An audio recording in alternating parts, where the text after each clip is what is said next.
What's going on, guys? Just wanted to do a Mother's Day pocket dump, and happy Mother's Day to all the mothers out there. See, for a knife, carrying a Spyderco Paramilitary 2.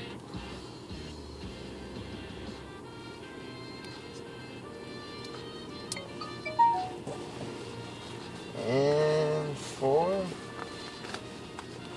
gun, carrying my Ruger LCP.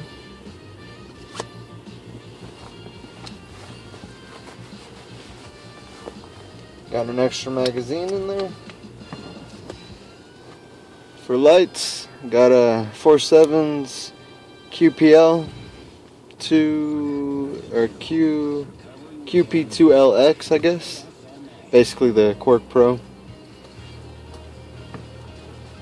And got my Leatherman Squirt.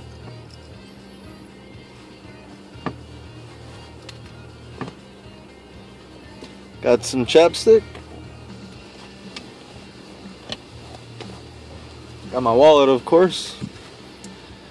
Got the T-Box patch in there.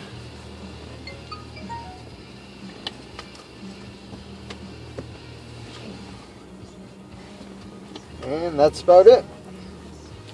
Were you looking at my cock?